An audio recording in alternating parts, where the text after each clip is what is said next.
Então, boa tarde a todos. Vamos começar, né? Agradeço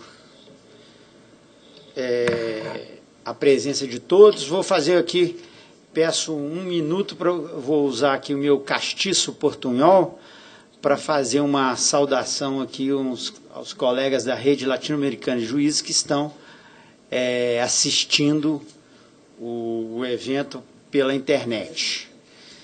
Então, um saludo especial a meus colegas, companheiros da Rede Latino-Americana de Jueces, que desde seus países estão assistindo ao evento.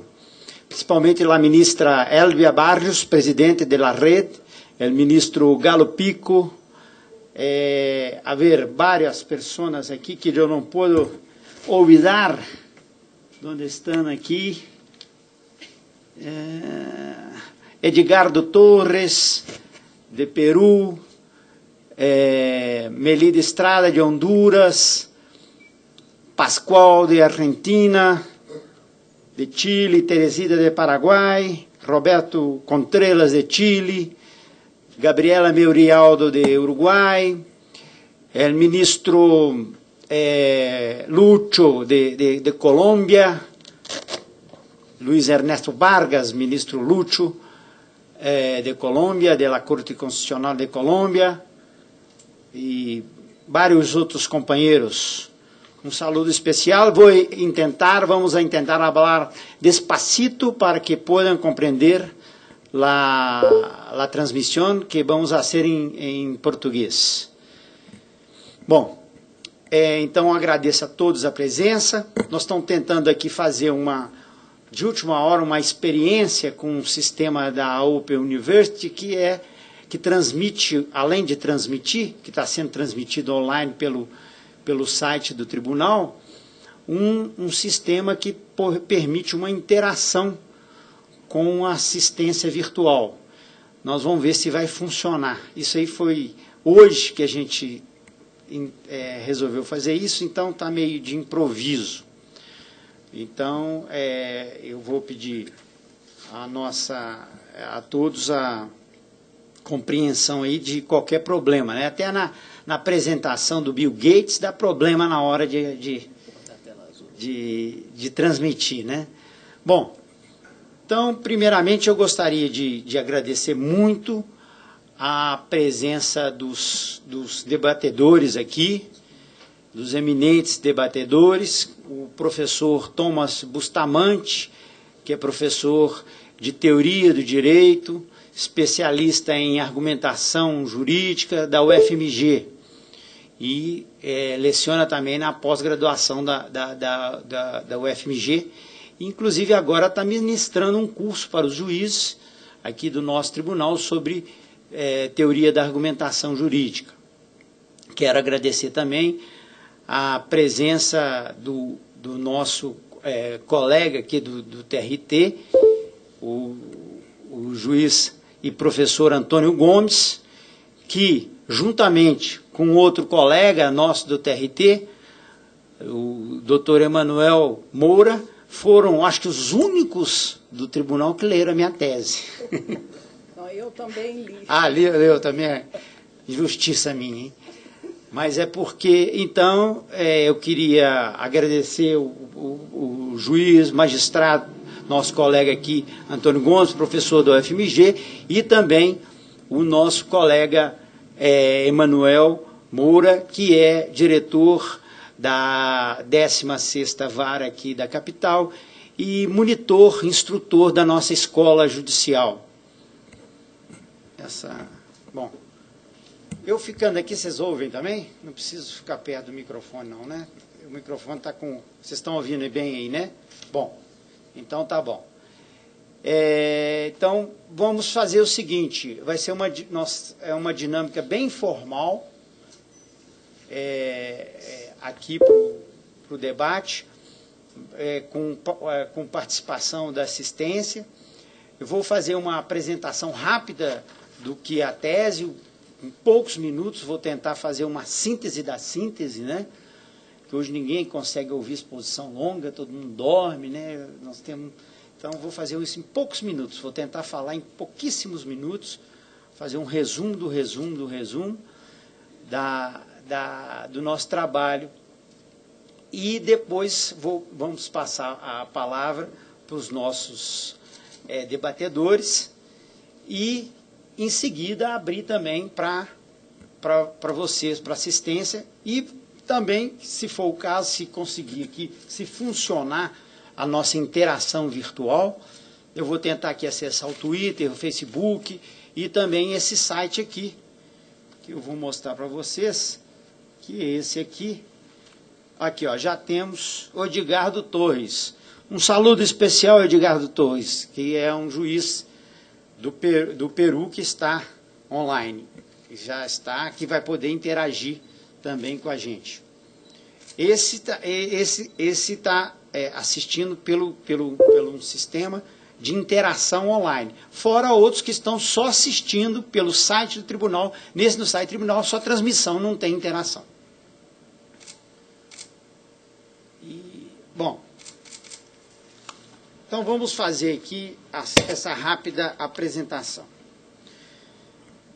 Eu costumo dizer que isso não é o meu trabalho, né, o nosso trabalho, não é uma tese, é mais uma hipótese, é apenas um primeiro passo, um passo nômade, um experimento teórico para tentar pensar o direito de uma forma mais contemporânea, enfrentando alguns problemas mais contemporâneos.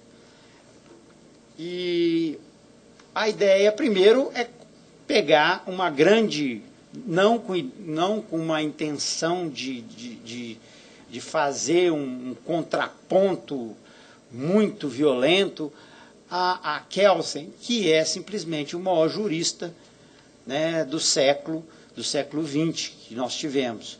É apenas usar uma referência de Kelsen, que é importante para todo o pensamento jurídico da humanidade, né, e marcar algumas diferenças, alguns pontos em que a gente precisa, talvez, evoluir, né? Kelsen foi muito importante e continua sendo muito importante, condicionando a forma de todos nós pensarmos. Mas talvez todo o pensamento dele foi elaborado a partir do começo do século XX, né? Dentro de uma perspectiva mais individual, um outro contexto, né? Mais de um contexto de Estado nacional, né? E hoje nós estamos aí temos outros desafios, e que o direito precisa começar a pensar. O direito sempre está a reboque da realidade, mas não pode ficar muito distante da realidade. A realidade sempre está na frente do direito, mas o direito não pode deixar essa distância ficar muito longe, não, ela tem que correr atrás, um pouquinho, né? Bom, então, para marcar essas diferenças do pensamento kelseniano ou alguma coisa que a gente talvez precisasse tentar evoluir, nós buscamos fazer algumas marcações. A partir vamos dizer, de uma coisa que é central no pensamento de Kelsen, que é a imputação, né? Como vocês sabem, a imputação, Kelsen enxerga na questão jurídica uma distinção básica em relação ao mundo do ser. O mundo do ser é o mundo causal, da causalidade, né, do falso e do verdadeiro. E para Kelsen, o mundo jurídico não funciona bem assim. Ele funciona a partir de uma lógica do dever ser, de uma lógica mais da imputação. E nisso estaria a diferença da causalidade para a imputação. A causalidade do mundo físico, né, do ser, e o do mundo do direito do mundo do dever ser, do mundo da imputação. E o que a gente propõe é, usando um conceito de um pensador francês, de um filósofo francês, que é central no nosso trabalho, que é o Deleuze, Gilles Deleuze, ele propôs um conceito que é próprio do pensamento do Deleuze, do rizoma de Deleuze, que é a conexão, né? Que hoje é interessante que Deleuze escreveu isso, essa ideia de rizoma e os princípios do rizoma, que ele prefere mais o nome de característica do que princípio, né? Ele escreveu isso antes da internet, né? E hoje a gente vê, antes desse mundo em rede que nós vivemos hoje. Ele escreveu, basicamente, foi publicado, onde ele fala sobre rizoma, em 1970, 71, né? E essa ideia bem antes desse mundo conectado, plugado que a gente vive hoje. Mas toda essa racionalidade que a gente hoje percebe, diferente da inteligência coletiva, né, que o Pierre Lévy, esse grande pensador francês, é o grande pensador da internet, que, na verdade, Pierre Lévy buscou tudo em Deleuze, e ele não nega isso. Deleuze é uma referência constante no Pierre Lévy, né? E é impressionante como o pensamento do Deleuze explica muito da racionalidade em rede, dessa inteligência coletiva. E sem viver isso que é o mais impressionante, que me impressiona no Deleuze, né? A genialidade de antecipar tudo isso. Está transmitindo lá, né? Bom, e na conexão, então, você tem no mundo da causalidade o ser, no mundo que é o zeniano, do jurídico, do dever ser, né, da imputação, no mundo que a gente propõe seria da conexão, nós poderíamos dizer assim, o mundo do pode ser, a potência de ser, né? E isso para marcar, vamos dizer, conceitualmente essas diferenças. Outra diferença, isso vou falar de teórico, depois a gente pode debater de uma forma mais concreta. Uma outra diferença, algo que vem desse pensamento sistemático, piramidal, isso foi mais desenvolvido do direito a partir da ideia de sistema, a partir de Bobbio, não propriamente de Kelsen, que são três, vamos dizer, notas regulativas da ideia de direito, que a gente também, na faculdade, a gente trabalha sempre com essa ideia básica de pirâmide. São três notas básicas, que é a ideia de unidade do ordenamento jurídico. O ordenamento jurídico é uno. A ideia de coerência, de não pode haver contradição, não pode ser contraditório, né? Ele tem que ser coerente. E a ideia de que esse ordenamento é pleno. Inclusive, a gente aprende nas lições, né, básicas, de que as chamadas lacunas, são sempre lacunas aparentes, né? Porque o direito é pleno, ele não tem lacunas, ele tem uma lacuna aparente que ele sempre vai ser integrado de alguma forma. Então, são três notas regulativas. A partir do pensamento de Deleuze, a partir do pensamento da rede, do rizoma, você trabalha com outro tipo de racionalidade, que é difícil para a gente também começar a pensar nisso. Mas, em contraposição à unidade, você já pode falar em multiplicidades. Inclusive, ele não fala em multiplicidade no singular, em multiplicidades no plural, inclusive, que Deleuze usa. Em contraposição à ideia de coerência lógica formal, Deleuze trabalha a ideia mais de consistência. Aquilo que tem consistência, aquilo que tem adequação social. Então, aquilo que tem mais adequação, mais consistência, prevalece em face de um mero raciocínio formal, da lógica formal, vamos dizer assim. E, em relação a um terceiro ponto, que seria a plenitude do ordenamento, que o ordenamento é completo, né, o ordenamento jurídico é completo, a gente trabalha com a ideia de imanência, né? É uma outra ideia que se contrapõe à transcendência. O imanente é algo que não pressupõe uma plenitude, embora a imanência ela pode ser pensada numa amplitude, mas é aquilo que se expande. É uma plenitude não estática, mas uma plenitude que é incompleta, mas que vai se expandindo. A imanência ela se expande, a ideia de expansão. Então ela não trabalha com a ideia de transcendência, algo que transcende, que sai fora dela. A imanência ela é plena, mas ela não é a plenitude estática que normalmente é um pensamento clássico, bobiano e clássico que nós estamos usando. Bom, essas algumas anotações, deixa eu ver aqui, essa tese foi escrita há 7 anos, foi defendida há 7 anos atrás. Eu comecei a pesquisar essa tese há 13 anos atrás. E eu, com esses cabelos brancos, custa lembrar que eu almocei, né? Hoje de manhã. Então, para lembrar muita coisa dessa tese de 7 anos atrás, dessa pesquisa de 13 anos, esqueci muita coisa. Então, hoje eu estava relendo muita coisa aqui, eu falo, olha, eu escrevi isso.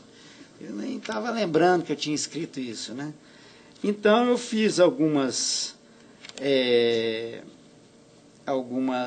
anotações aqui, mas eu acho que eu já falei muito, né? Deixa eu ver aqui se tem alguma coisa aqui que seria importante marcar.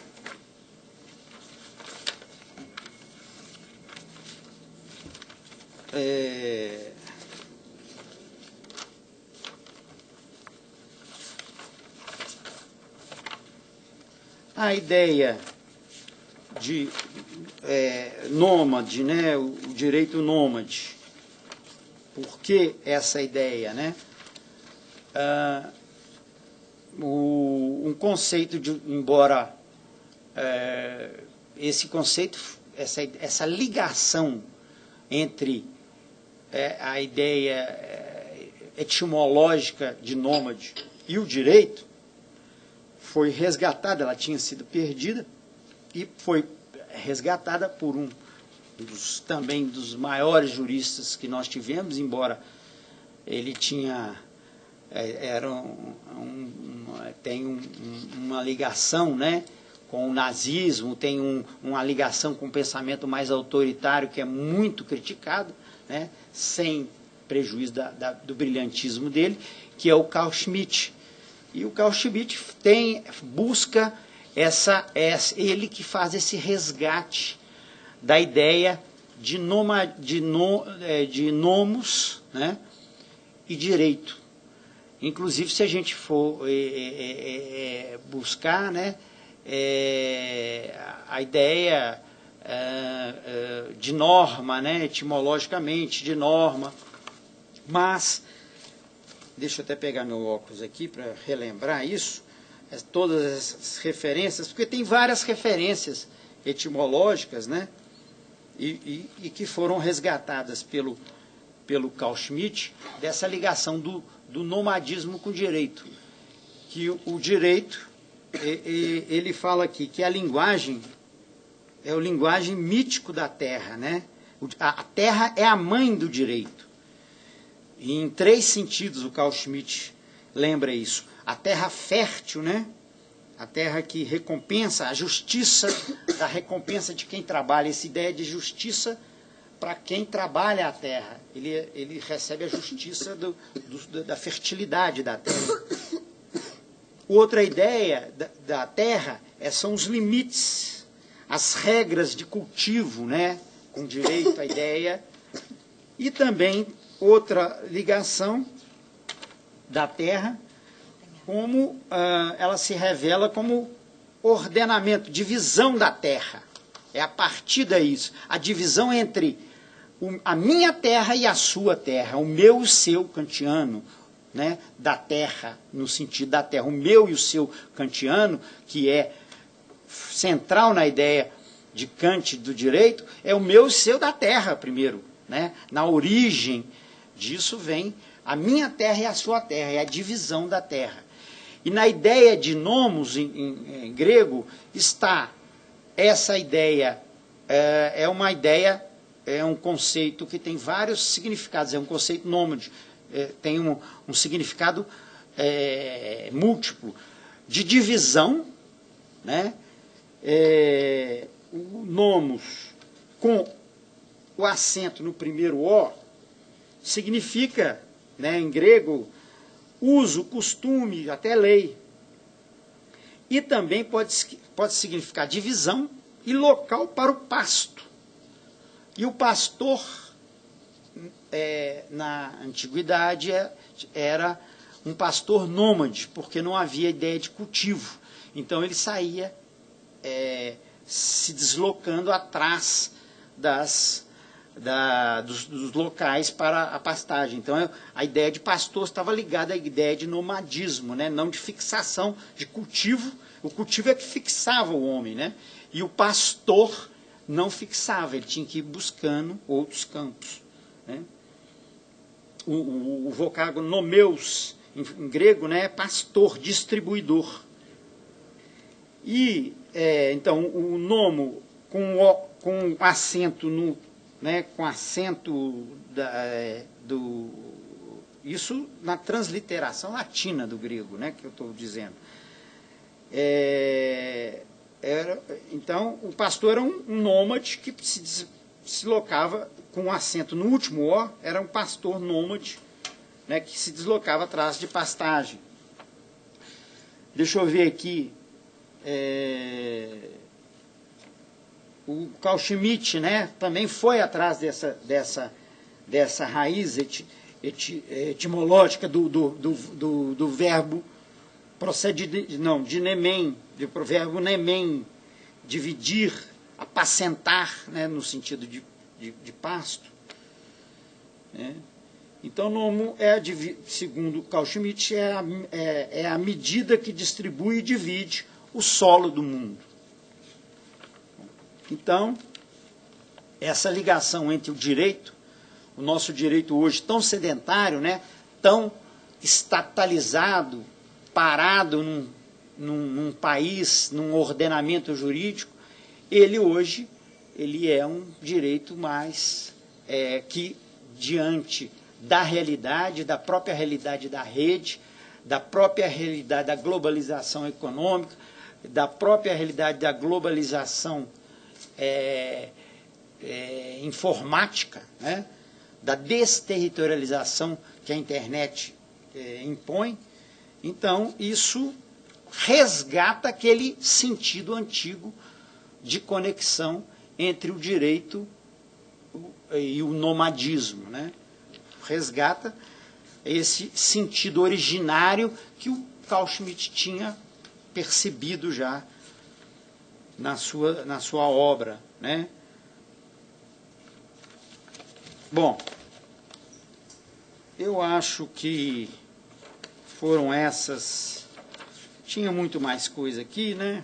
Um trabalho de muito tempo, mas para não cansar vocês e para propiciar o debate, eu vou abrir agora, passar a palavra para o nosso colega aqui do tribunal, que é o doutor Emanuel Moura.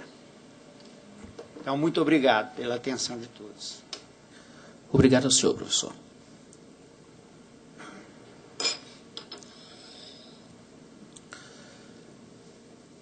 Como muita gente aqui, eu sou mineiro.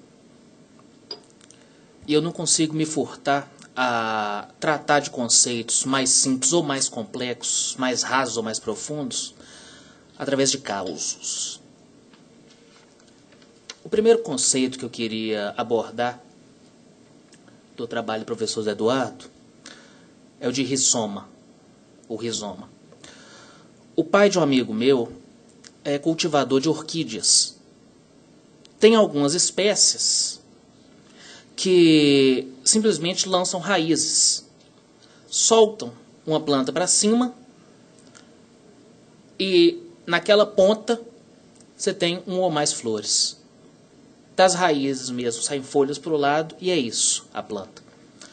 Qualquer dano sério nessa planta é um dano irreversível. Como qualquer erva de jardim, né, gente?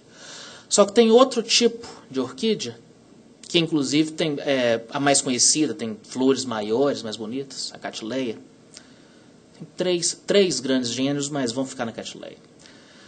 Que ela, na verdade, não é só aquele ramo para cima. Por baixo do substrato tem alguma coisa que lembra um pouco uma batata mais seca na horizontal e ela vai crescendo sem parar. Dessa parte subterrânea, por assim dizer, saem várias plantas diferentes. Na ponta de cada uma dessas plantas, você pode ter uma ou mais flores, mais uma vez. E ela tem características bastante diferentes daquele primeiro tipo. Em primeiro lugar, um dano sério na parte de cima da terra, da planta, vai lá, corta. Se não tiver nenhuma infecção ou alguma coisa, ou falar em juridiquês mutatis mutandis, a planta permanece. Ela vai continuar crescendo, mais à frente vai vir uma outra parte dela.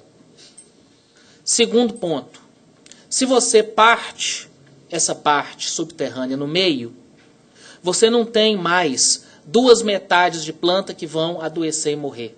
Você tem duas plantas que contém, cada uma delas, toda a genética, toda a beleza, tudo o que se espera da orquídea. Cada um desses pedaços vai continuar crescendo como se nada tivesse acontecido.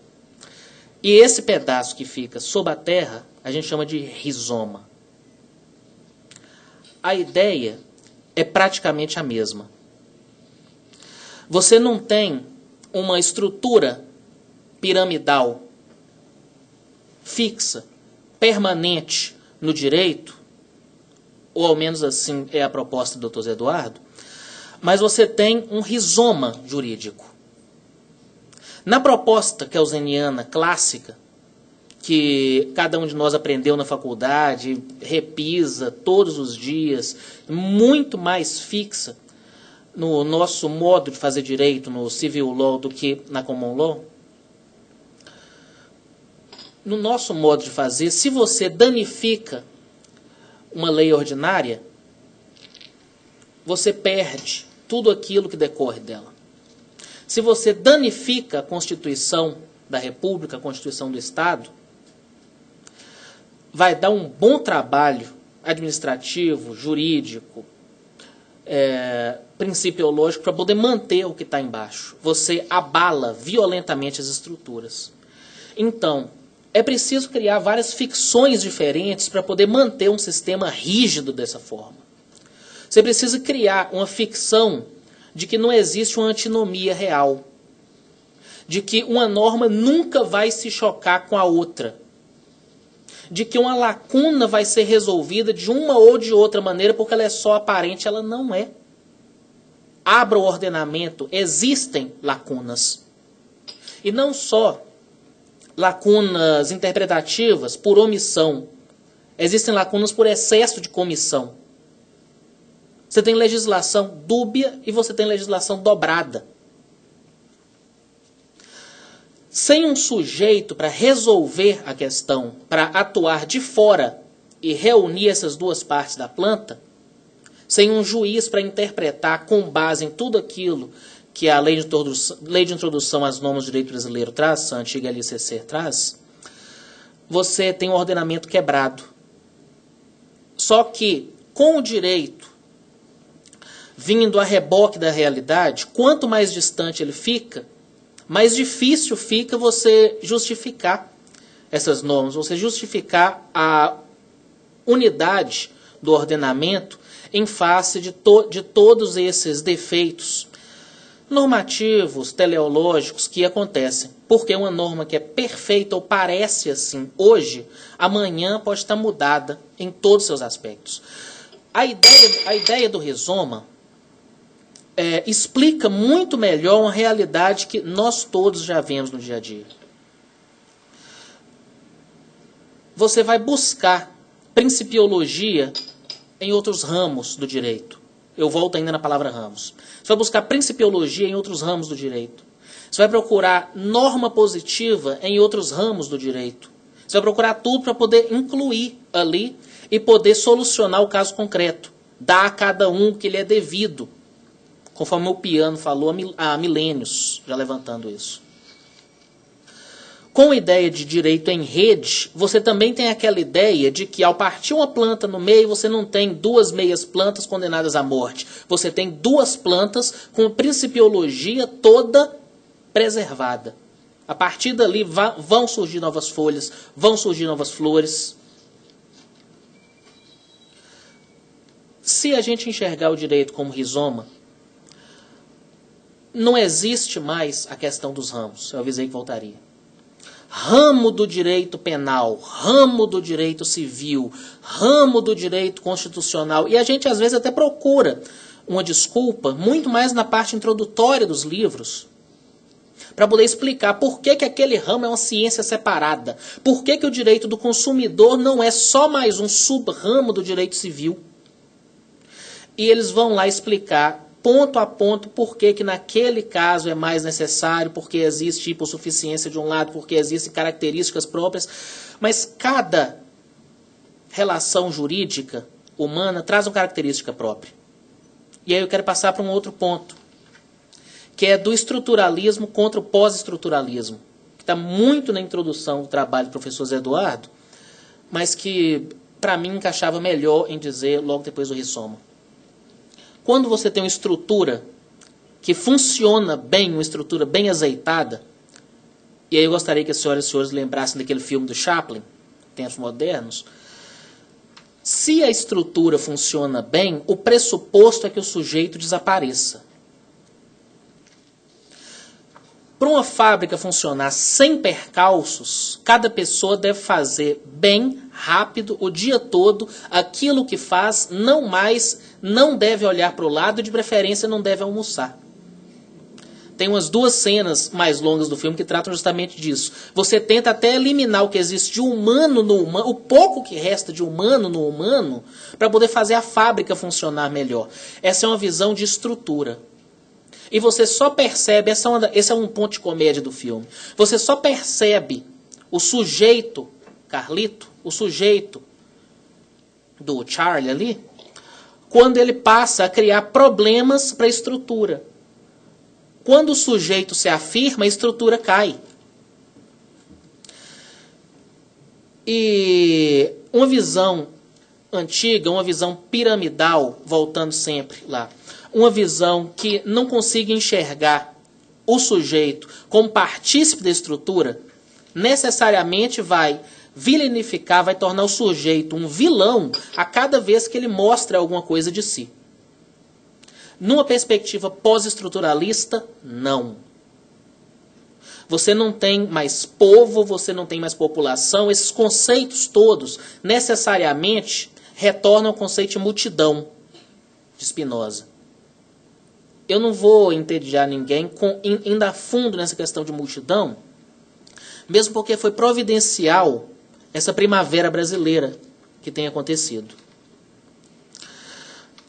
Ao contrário do que inicialmente pensaram Hitler, Stalin e quem quer que esteja por trás da Rede Globo de televisão, não tem como, é impossível, é uma contradição em termos, controlar uma multidão. A multidão é incontrolável. Porque nesses protestos que a gente tem visto na rua, que eu chamei de primavera brasileira, e a gente ainda vai ver mais flores desse movimento, nessa questão, um grande ponto crítico que todo mundo levanta, qual é? Eles não sabem o que querem. Levantaram a mesma coisa com o movimento Occupy Wall Street nos Estados Unidos. Não, o que eles querem ocupando Wall Street? Não importa o que eles querem. É uma multidão que está tomando de volta o poder que nunca deveria ter sido tirado dele. Desde a Revolução Francesa, toda Constituição de um país democrático traz uma coisa bonitinha, de uma ou de outra forma. O poder emana do povo e é exercido em nome dele. Que democracia é essa? A multidão pode e deve exercer diretamente o poder, porque o poder pertence a ela. Quando a gente trata de multidão, a gente torna obsoleta a questão de uma democracia semi-participativa, participativa, direta, indireta, porque a soberania nunca se deslocou do sujeito. E aí, quando o sujeito se expressa, ele não é mais um problema para o sistema. Ele não é mais um problema para a estrutura. Um pressuposto de que uma sociedade moderna, democrática, livre, funcione, é que os sujeitos se expressem, cada um, à sua maneira.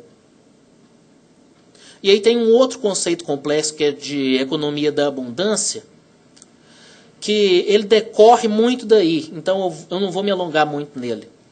Quando você tem cada indivíduo expressando sua situação de sujeito, optando por ir ou optando por não ir, mas sempre ele optando, sem precisar de uma ideologia, sem precisar de uma pessoa, movimentando a multidão, porque isso não existe.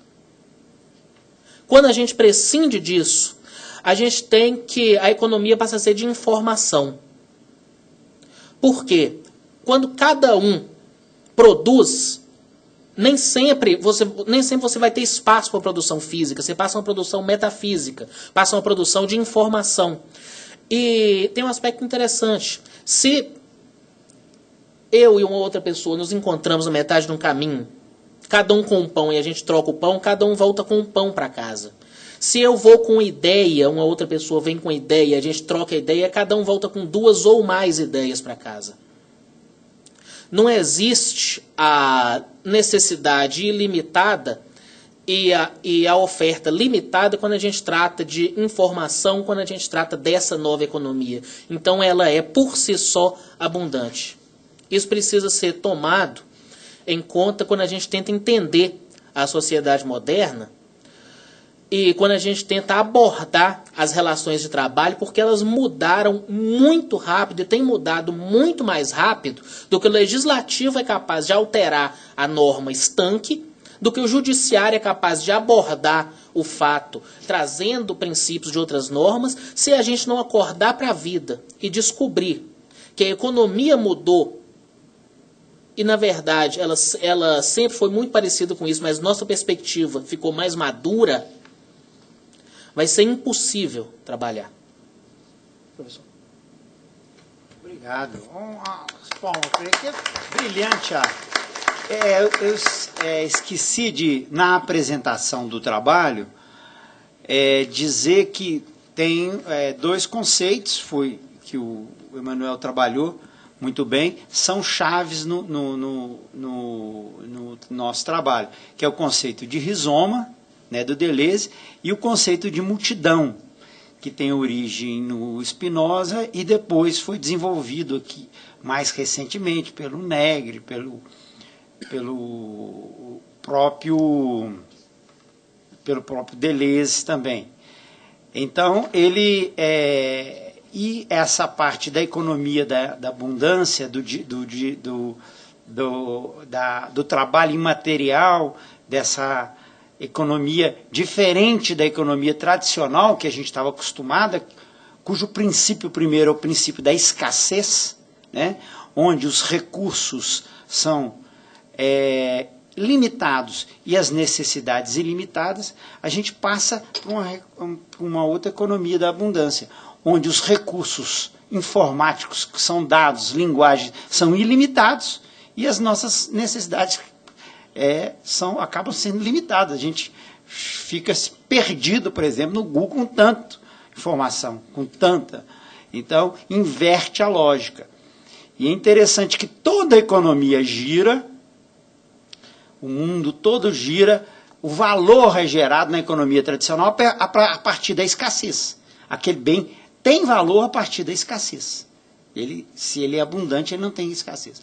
Agora, a gente passa para uma economia da abundância que gera valor, da gratuidade que gera valor. Está aí o Google a prova disso, que vive a partir de uma lógica de gratuidade e é hoje uma das empresas mais ricas do mundo, né? Uma marca, uma das maiores em termos de valor, tinha passado muito tempo a Microsoft, a marca Google, né?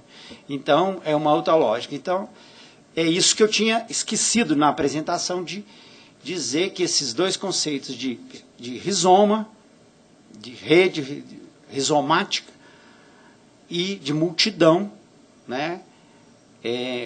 Que é um coletivo, uma ideia coletiva que pretende superar a ideia, os tradicionais coletivos que a gente usa, que são povo, nação, proletariado, né? Massa, um conceito de multidão, né? Que é por mais que a gente pudesse falar, esse movimento, essa primavera árabe, e esse movimento brasileiro, que é num inverno brasileiro, né, num outono brasileiro, expressam melhor essa ideia de multidão, né, da potência da multidão.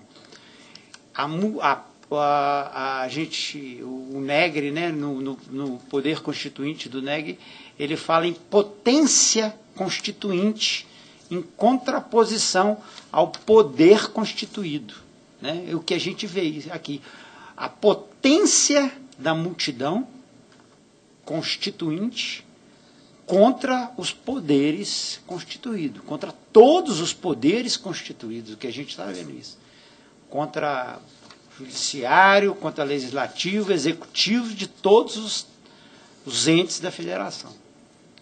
Então, e o Emanuel ressaltou, aprofundou isso brilhantemente. Agora vamos passar a palavra para o professor Thomas Bustamante. Vou chegar mais perto também aqui para ficar mais fácil de chegar do microfone. Queria primeiramente agradecer, professor, desembargador José Manuel, muito obrigado pelo convite, Pepe, né? Que eu fui apresentado dessa maneira, né? Mas estamos num contexto um pouco mais formal, né? Me interessou muito o seu trabalho, eu lamento um pouco só não ter tido tempo de me aprofundar, porque surgiu, né, o nosso convite numa troca de e-mails recente. Eu falei, não, vai lá e comenta um pouco a minha exposição, né? Mas é um grande prazer estar aqui, conhecendo pessoalmente o Pepe, que já era meu amigo no mundo virtual, né? No mundo dessas redes, no mundo da internet. Eu quero só aproveitar, a minha fala vai ser bem despretensiosa aqui, né? Eu vou falar só um pouquinho do contexto histórico, do paradigma que eu acho que o Pepe está querendo se contrapor a ele, né? Como é que como é que a gente chega a essa conclusão de que o direito tem que ser compreendido a partir de uma cadeia de fontes, né, de conexões, como se fosse uma grande rede, uma grande corrente, né, onde você tem sempre uma norma que precisa de buscar fundamento em outra, e sempre temos um sistema hierarquizado, um sistema que começa em algum lugar, você tem que identificar um ponto de partida dele, né? Bom, eu acho que cabe a gente falar um pouco assim, da história do positivismo jurídico, que coincide um pouco também com a formação do Estado moderno, coincide um pouco com a história do Estado moderno, né? Se a gente for pensar como é que surge no mundo do common law, por exemplo, a teoria do precedente vinculante. A teoria do precedente vinculante surge no momento em que nós estávamos unificando o direito em si, estávamos formando um Estado único, um Estado nacional, um Estado que poderia, sim, impor a sua vontade autoritativamente, né? Isso encontrou um equivalente um pouco diferente na França, onde você teve, a partir da Revolução Francesa, a ideia de que o direito deveria emanar sempre de uma lei que seria a expressão da vontade geral. Mas tem um elemento comum aqui, um elemento de que você tem uma única fonte do direito. E isso é uma invenção bem recente, é uma invenção do Estado moderno, né? Se a gente for pegar, por exemplo, o Estado medieval, né, como é que era o direito medieval? Quais as características que marcavam o direito medieval? Uma pluralidade absoluta de fontes. Você tinha um direito costumeiro, que era um direito tribal, um direito, né, bem local, um direito que variava de uma comunidade específica para outra dentro de um território semelhante. Você tinha um direito místico de origem religiosa, né? E aí você tinha até na Igreja Católica, você tinha até uma institucionalização, você tinha um direito canônico, que era uma fonte que competia com o direito costumeiro.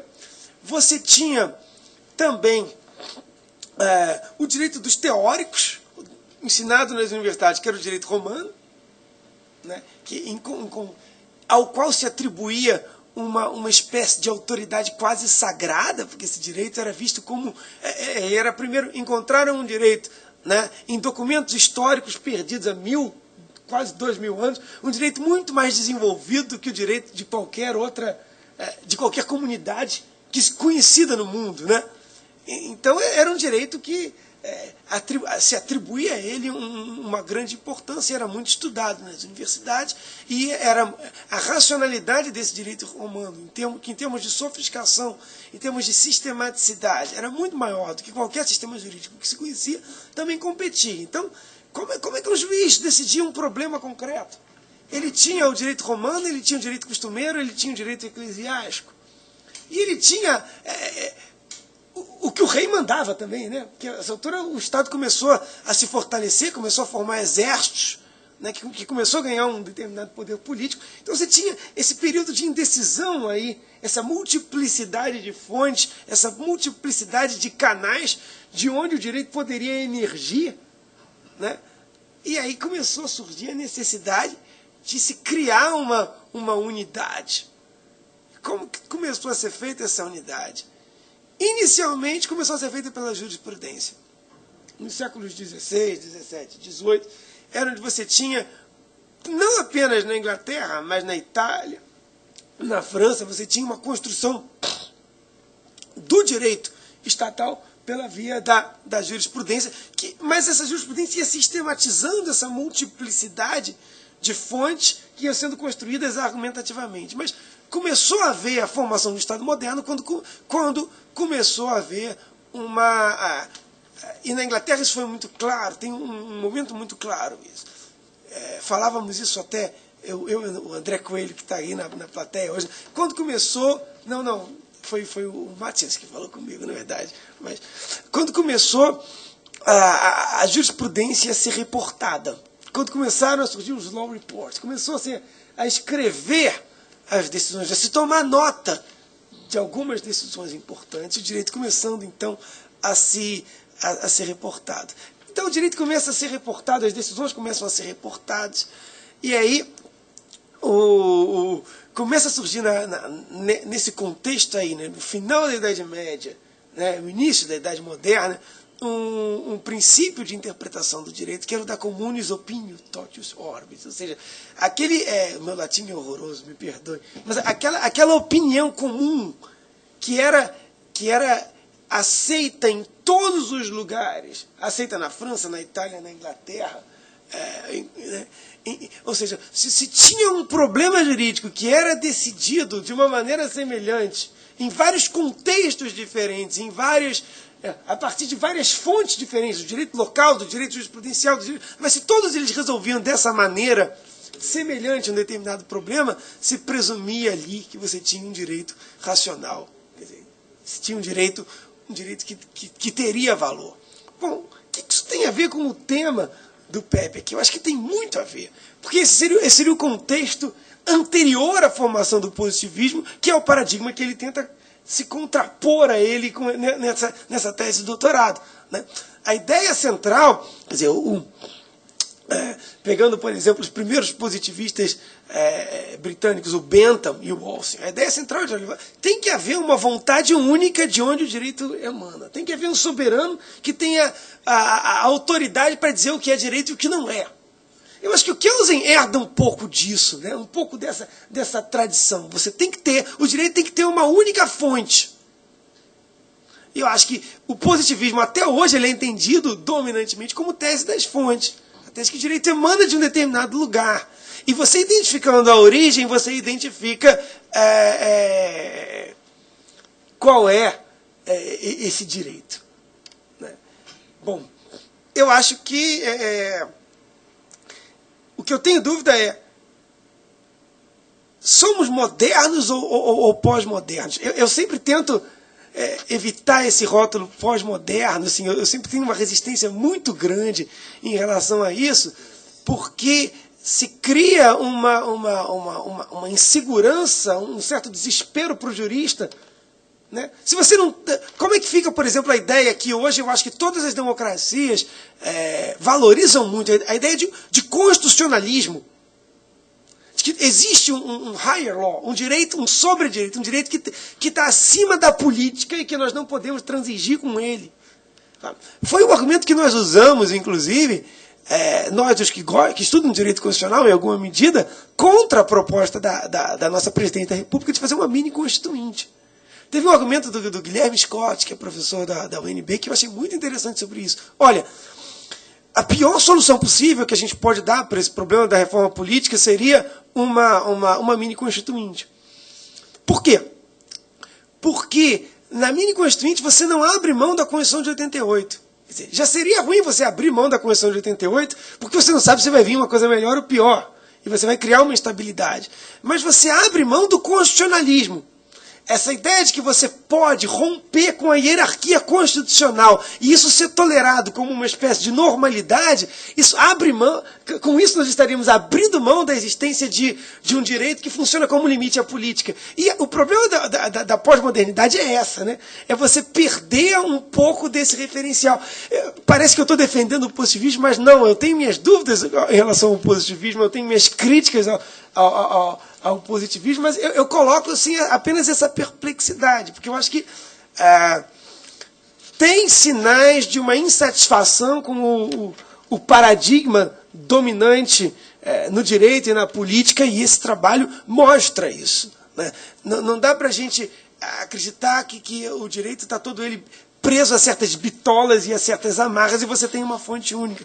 Mas eu compartilho um pouco a perplexidade do Pepe, porque a gente não sabe bem aonde isso vai dar. Eu queria apenas colocar esse contexto, né, e dizer que talvez seja um pouco essa insatisfação, porque eu acho que na dogmática jurídica mesmo nós estamos mudando um pouco esses conceitos. Né? Discutimos muito sobre a hierarquia dos tratados internacionais, por exemplo. Né? Discutimos muito se vai haver uma primazia da Constituição, se vai haver uma primazia do tratado, se vai haver... Né? Ou se no direito do trabalho é diferente. E aí, ou se é diferente ou se é igual. Né? Mas há sempre começa-se a se rediscutir certas categorias rígidas que eu acho que estavam tidas como fora de debate, fora de questão. Eu apenas vou colocar essa perplexidade e ouvir o que o Pepe tem a dizer sobre isso. Muito obrigado por esse convite, pela lembrança. A minha contribuição, como eu falei, ia ser bem modesta, mas agradeço muito o carinho e a atenção.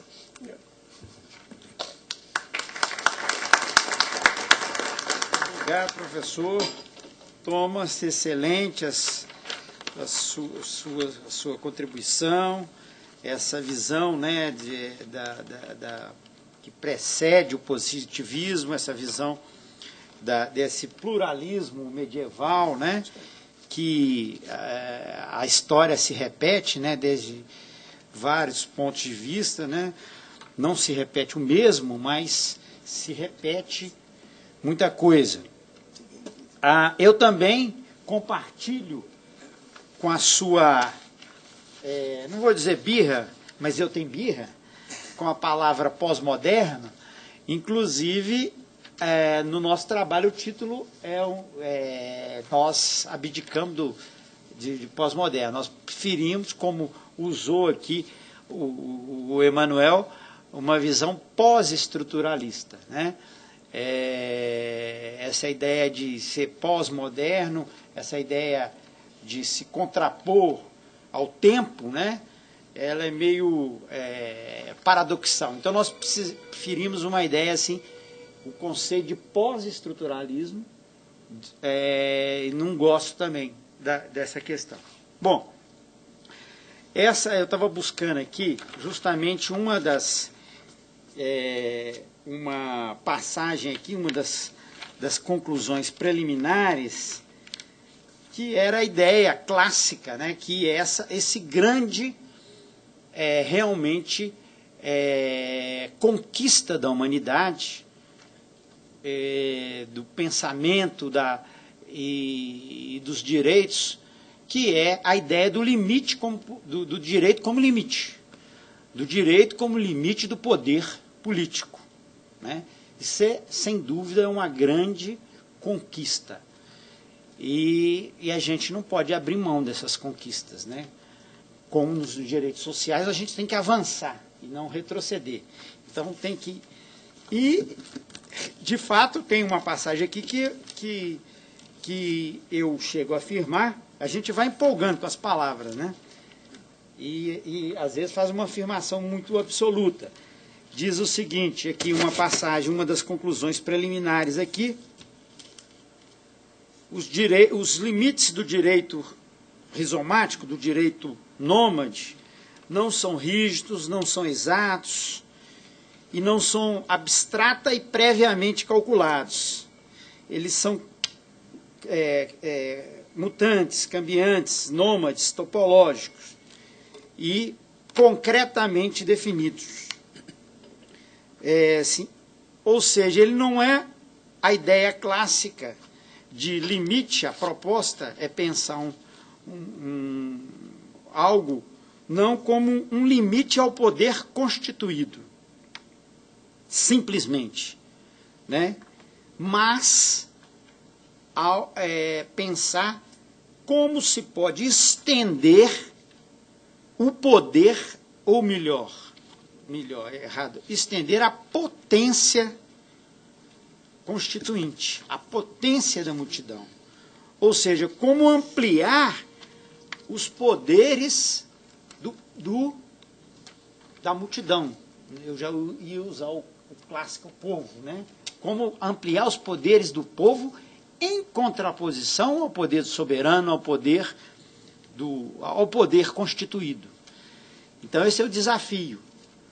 Então, hoje, o que a gente vê nas ruas, essa força, essa potência da multidão, né? Em uma outra passagem eu digo também, isso há 7 anos atrás, que não poderia dizer que é propriamente violenta, mas, sobretudo, virulenta, que contagia, né? Então, não há aqui a ideia de poder, de potência constituinte, não é de violência, mas de virulência, de contágio, nesse sentido de rede. Mas mostra a potência de uma multidão, né, que é que constitui o poder constituído.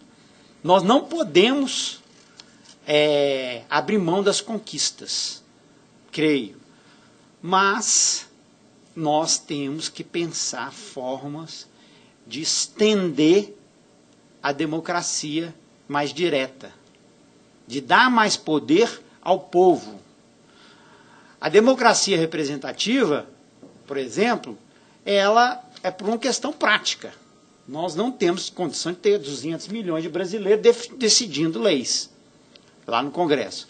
Só que com esse cartãozinho aqui, hoje o pessoal não estuda muito isso, quer dizer, nunca estudou, isso é um grande problema das faculdades. Isso aqui é o ICP Brasil, a certificação digital, e que todos os juízes, servidores aqui estão recebendo, que acham que aqui é só para assinar processo eletrônico. Isso aqui você pode dar uma procuração para casar, descasar, pode firmar um compromisso de $1 milhão, assumir uma dívida de $1 milhão, porque isso vale para todos os atos da vida civil, né? Então, isso daqui até hoje ninguém conseguiu quebrar. É mais seguro a certificação no nosso sistema, do sistema do ICP Brasil, é mais garantido, é mais do que uma assinatura de próprio punho, uma assinatura feita pela criptografia assimétrica. E isso, por que eu estou falando nisso? Porque com isso aqui, você entra no Congresso Nacional, via rede, e pode exercer a democracia direta.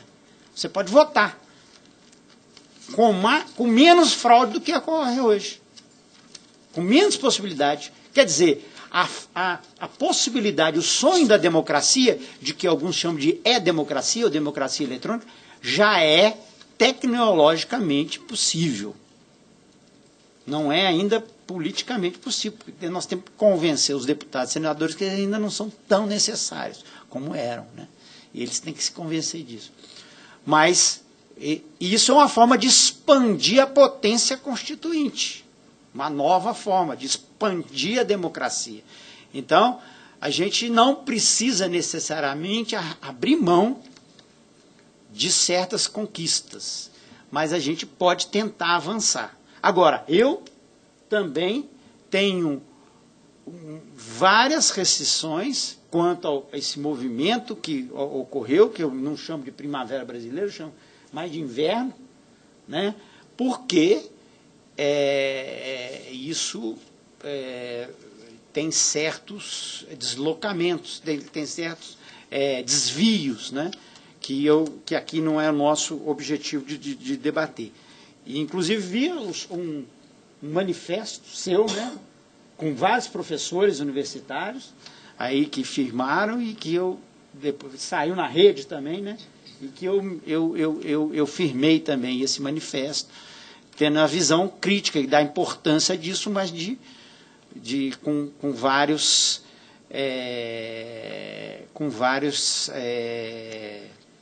vamos dizer, pé atrás, né? Com um pé atrás.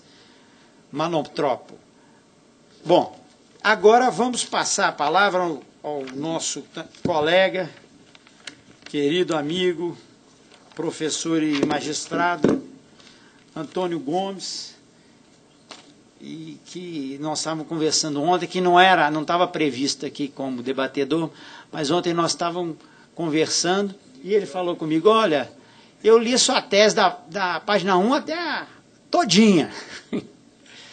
Eu falei, então, vou te fazer um convite. Então, você vem participar também com a gente do debate, nosso debate, vem dar a sua contribuição. Ele falou, não, eu não sou debatedor, não. Eu só vou fazer algumas rápidas colocações lá, se você achar por bem. Eu falo, não, eu acho excelente. Então, eu passo a palavra aqui para o nosso colega Antônio Gomes. Mas eu li como você uns 10 anos atrás, né? Eu quero deixar isso bem claro. Mas o Pepe me deu a distinção de estar aqui ao lado do meu colega e amigo Thomas e também do nosso colega de instituição, que eu não viria, não. Mas ele quase que fez uma imposição. Mas eu queria levantar do que eu relembrei e do que eu li das conclusões dele algumas coisas e espero que ele não faça como Fernando Henrique Cardoso. Esqueçam o que eu escrevi. Porque eu queria começar dizendo que ele invoca aqui um dos autores que eu mais admiro da filosofia contemporânea, sociologia, etc., mas eu destaco o aspecto do filósofo Edgar Morin. Dentre outras coisas, o Pepe descreve aqui que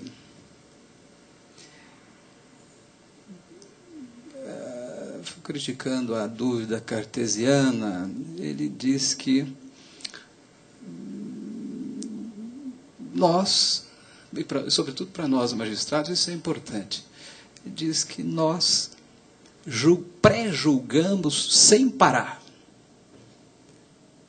porque descobrimos a impossibilidade de ignorar o que já é sabido, o que as condições lógicas, linguísticas, culturais do pensamento nos condicionam inevitavelmente.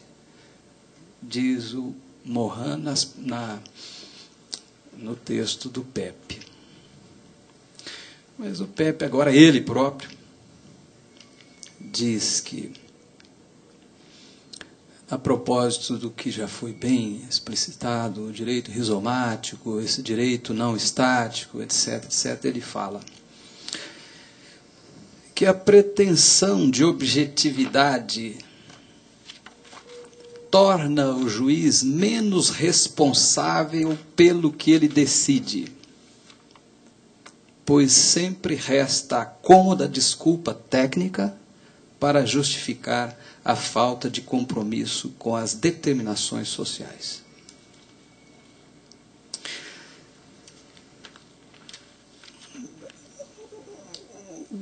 Pepe ainda chega a dizer: cinismo é cobrar só técnica, imparcialidade e objetividade do juiz. Há que responsabilizar também o disfarce do seu desejo de decidir.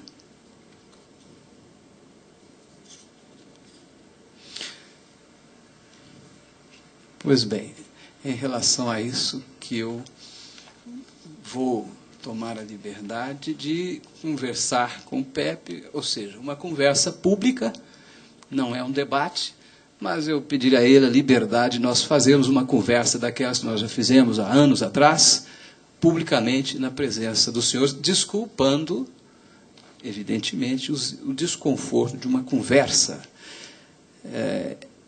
individual, intersubjetiva, tornada pública. Bom, a primeira coisa que me ocorre é que penso que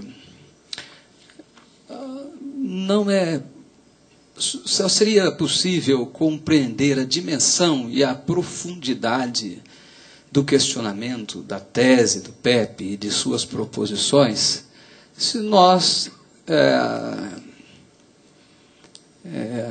fazermos uma reflexão sobre o problema da epistemologia. Se o professor Thomas me permite, eu diria, sobre uma certa crise da epistemologia clássica. E, quando eu digo epistemologia clássica, eu quero dizer a maneira de construir o conhecimento. E eu colocaria que tanto fazer ciência, o método científico, quanto a filosofia clássica, o método, vamos dizer assim, racionalista, ambas as formas de construir conhecimento já não dão conta mais de enfrentar, de dar respostas e orientar a ação no mundo contemporâneo por conta do que o Pepe coloca na sua tese da complexidade ou da hipercomplexidade do mundo, de tudo no mundo contemporâneo, das relações sociais e dos problemas de toda ordem. E ele mexe com tudo aqui na sua tese. Tudo está, se nós aceitarmos as premissas que ele nos traz, tudo está por reconstruir. A pensar nas frases que eu pensei do texto dele aqui. Por que as reformas do judiciário, as exigências do Banco Mundial, a reforma do Código de Processo Civil recente agora, quer o quê? Quer conferir segurança jurídica. Todo mundo está falando segurança jurídica daqui para ali.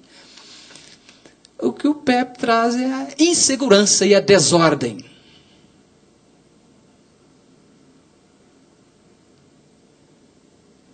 E, se nós aceitamos essas premissas, seria uma ilusão, seria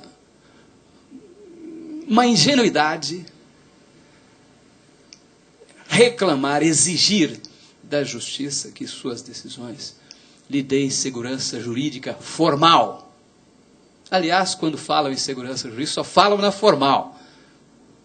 Porque se nós pudéssemos pensar em segurança jurídica, vamos usar as palavras clássicas, mas elas são perigosas dentro dessa premissa. Mas vamos usar. Se nós quisermos segurança jurídica material, substantiva, ou simplesmente aquela decisão que assegura o justo, a justiça do provimento jurisdicional,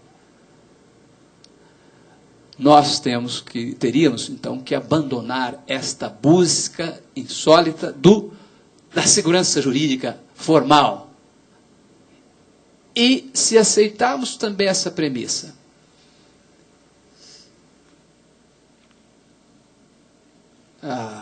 a própria segurança jurídica material, porque eu abandonei esse negócio de dizer nas minhas falas dos debates que não tem jeito de haver segurança jurídica mais, porque senão eles jogam pedra demais na gente. Então eu abandonei, passei a usar as duas coisas. Segurança jurídica formal, que é essa que é realmente o PEP detonou, e a segurança jurídica material, substantiva, ou qualquer outra ideia que dê consistência. Então, eu não vou falar mais que não há segurança jurídica, eu vou dizer que a segurança que eu persigo é a segurança jurídica material. Então, nós estamos aqui cuidando de detonar definitivamente com o PEP a ideia de segurança jurídica formal. Aquela ideia que busca igualdade de decisões em fatos iguais, as súmulas vinculantes, etc, etc, etc. Porque o PEP está dizendo, junto com Deleuze e Guattari, que não há mais as essências, o ser não é estático, o ser é dinâmico, como diz o colega, rizomático. Não há estabilidade, não há mais ordem, aquela ordem medieval, a ordem que inspirou toda a ciência moderna, o mundo, a natureza, e as coisas são regidas por leis determinísticas, estáticas, imutáveis. O que o PEP traz com Deleuze aqui, que isso não existe mais. A natureza é rizomática, as raízes, não é isso? Como é que é o seu nome? Não é Manuel. A natureza é rizomática, ela é errante, cambiante, falou o PEP, o tempo inteiro. E com mais razão, a sociedade, a política e tudo mais que for objeto da ciência, se nós aceitarmos a premissa que ele nos trouxe. Então, se é assim, o método científico, como está aqui no texto, não é mais suficiente. Porque ele quer ordem, ele quer objetividade, ele quer racionalidade, ele quer ordem e segurança. Se o mundo é rizomático, não só o direito, porque para o PEP propor que o direito é rizomático, ele admitiu a tese, ou a hipótese, ou a premissa de que o ser é rizomático. E se o ser é rizomático, tudo é rizomático. Tudo está por construir. Nós temos, então, a flecha do tempo interferindo no ser, essencialmente. Não há mais um ser estático. Não é mais possível dizer com Parmênides, o ser é e não pode não ser.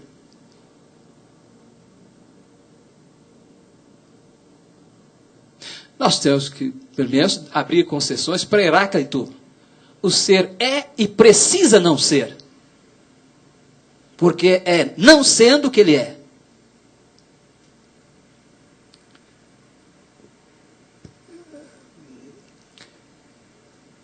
Logo, Pepe, nas nossas conversas noturnas e aqui vespertina e na frente do público, esta sua tese, ela incomoda profundamente. Aquela ideia do elefante incomoda muita gente, dos elefantes muito mais. E se nós extrairmos dela todas as consequências possíveis,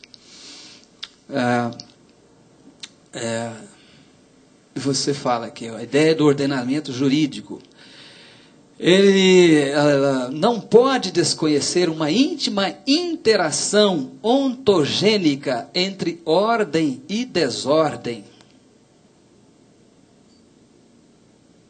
Ou seja, para lá da ordem, nós precisamos da desordem articulada com a ordem para construir o ser do ordenamento jurídico e o ser em qualquer das suas dimensões. Agora, eu fiquei assim, pensando, que papel nós vamos dar à Constituição Federal nestas circunstâncias? Porque, antes disso, só o outro desdobramento epistemológico que está insuficiente, torna-se insuficiente, é o racionalismo, ou seja, aquela ideia de que o conhecimento do ser e da realidade brota da mente de um ser iluminado, como os diversos relatos filosóficos que vêm desde a antiguidade até pelo menos até Hegel. Depois de lá, então, nós vamos caminhar para a filosofia da linguagem, etc., e vamos caminhar e vamos chegar aqui a Deleuze e Guattari, ao Pepe, vamos chegar ao Pepe. Então, esse racionalismo que acredita que o conhecimento, a explicação do mundo, a orientação da ação, vem, então, de uma inspiração racionalista. Antes era a teologia, era o mito, a teologia, depois a razão. Nós paramos nela, nós estamos criticando ela, exatamente. Mas quando vieram inúmeros, centenas de relatos filosóficos, cada qual partindo de um pressuposto e querendo dar explicação para o mundo e orientar a ação, e cada um com uma premissa diferente, verificou-se que é impossível você explicar o mundo e dar uma diretriz de ação política, jurídica e ética a partir de uma premissa única. Ué, se é assim, então qual é a escolha? Vamos escolher Hegel, Descartes, Kant, quantos mais quisermos? Qual desses grandes relatos é o ponto X, a explicação do universo, a explicação para a ação? Então, isso também, desde Nietzsche, eu não sei se eu estou tão certo ao escolher Nietzsche, mas desde Nietzsche também não perdeu a potência para explicar o mundo. Se é assim, então eu vou admitir que o método da ciência e da filosofia clássica são insuficientes para enfrentar esse problema que o Pepe nos traz. E como as ciências sociais, de resto, se inspiraram nas ciências naturais, na base dessas ciências está o método científico. Mas eu queria só lembrar uma coisa, que a própria física já abandonou a sua fé acrítica ao seu próprio método. Quando você vai para a física quântica, quando o Bohr foi tentar, o Heisenberg, físico alemão, foi tentar medir a velocidade do elétron na partícula subatômica, ela ora virava energia, ora virava matéria, ele descobriu, o observador interfere na realidade observada e no resultado da experiência e da ciência. Logo, esse problema atingiu o âmago do método científico na ciência exata, nas ciências naturais, nós haveremos, dispensa comentário o problema que isso trouxe para as ciências sociais que inspiram no método das ciências naturais. E o Pepe, então, vai dizer que o método jurídico, o Kelsen, o Thomas aqui não falou assim, não, tem alguma coisa dele que nós precisamos ainda, do Kelsen, é o maior jurista de todos os tempos modernos, etc., e ele ficou com medo de abrir concessão, e eu também tenho muito medo, de abrir concessão absoluta ao rizoma geral, rizoma geral no direito e na justiça. Geral. Mas, então, feita esta, eu tinha esquecido desse aspecto, é que eu também coloco para o Pepe. O problema é que papel nós vamos dar na Constituição Federal, porque o Pepe disse aqui, o direito nômada não é o sítio sedentário onde se cristalizam os princípios, senão o mapa rizomático, a cartografia concreta que vai guiar o deslocamento, é isso? Né? E a distribuição promocional dos direitos. Se a Constituição não for, porque até agora você me tirou todo o meu lastro, porque eu descansava na ideia de Constituição, adotava estudo, filosofia da linguagem, diálogo, razão dialógica, e democracia participativa, que eu compartilho de todo esse problema. Democracia representativa, ilusão, são abstrações que válidas lá no tempo, mas que agora servem para iludir a multitude, ou a iludir para se sentir representado, etc. Mas o único lugar que eu ainda tinha como um lugar seguro eram os princípios constitucionais, Pedro. E